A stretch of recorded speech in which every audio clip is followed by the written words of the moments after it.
আসসালামু আলাইকুম ওয়া রাহমাতুল্লাহ। আজকে আমি একটা বিষয় নিয়ে কথা বলতে চাচ্ছি। সেটা হচ্ছে গতকালকে অর্থাৎ 15 নভেম্বরে বাংলাদেশে একটা অনেক বড় একটা সম্মেলন হয়েছে। সেটা হচ্ছে কাদিয়ানীদেরকে কাফের ঘোষণা করার জন্য বাংলাদেশে একটা বড় আন্দোলন হয়েছে। তো সেখানে আমি দেখতে পেলাম জামাত নেতার বক্তব্য দিতে গিয়েছেন, তখন হেফাজতের কিছু নেতাকর্মী তাকে বাধা।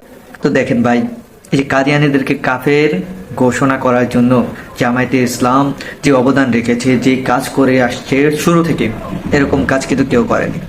এখন বলবেন কই কাজ করছে, চলুন একটু বলি।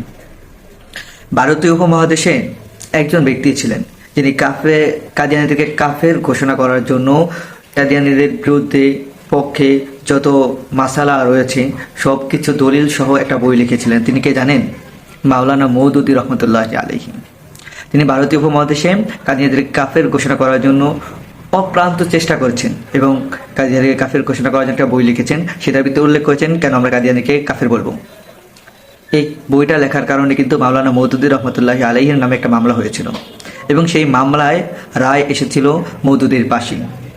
দেখছেন ভাই, এই কাদিয়ানীদেরকে কাফের বানানোর জন্য, কাফের ঘোষণা করার জন্য রাষ্ট্রীয়ভাবে কাজ করে গিয়েছেন উনি, আর ওনাকে শেষ পর্যন্ত ফাঁসির রায়ও দেওয়া হয়েছিল। যাই হোক, এক পর্যায়ে জনতার মুখে পড়ে এই রায় বাতিল করা হয়েছিল। তখনকার সরকার এই রায় বাতিল করেছিলেন। তো ভাই, এই যে কাদিয়ানীদেরকে কাফের ঘোষণা করার জন্য জামায়াত ইসলাম এত অবদান রেখেছেন, এত কাজ করে যাচ্ছেন, তারপরও গতকালকের সম্মেলনে দেখলাম জামায়াত নেতা বক্তব্য দিতে গিয়েছিলেন, সেখানে হেফাজত ইসলামের নেতাকর্মীরা বাধা দিচ্ছেন। এটা কোনো কাজ ভাই?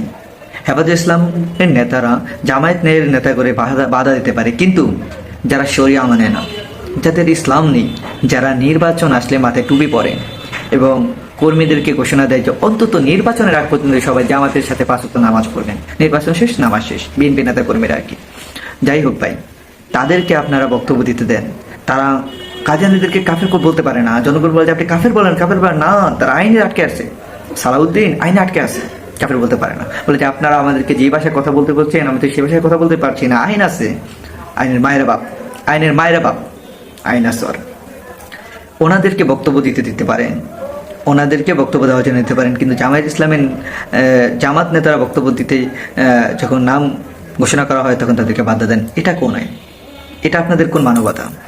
আর ভাই, এখানে তো দলমত নির্বিশেষে দেখলাম তো হেফাজত ইসলামের আমির কেমনে পারলে তাদেরকে বাধা দিতে? যদিও বক্তব্য দিয়েছে পরে, এখন আপনারা বলবেন বক্তব্য দেয় নাই, আমরা তো দিয়েছে পরে দিয়েছে, কেন দিয়েছে, বা অন্য যারা আলেম ওলামা আছেন তারা তাকে বক্তব্য দেওয়ার জন্য অনুরোধ করছেন, তাই বক্তব্য দিয়েছেন। বাধা দিলি কেন তুই?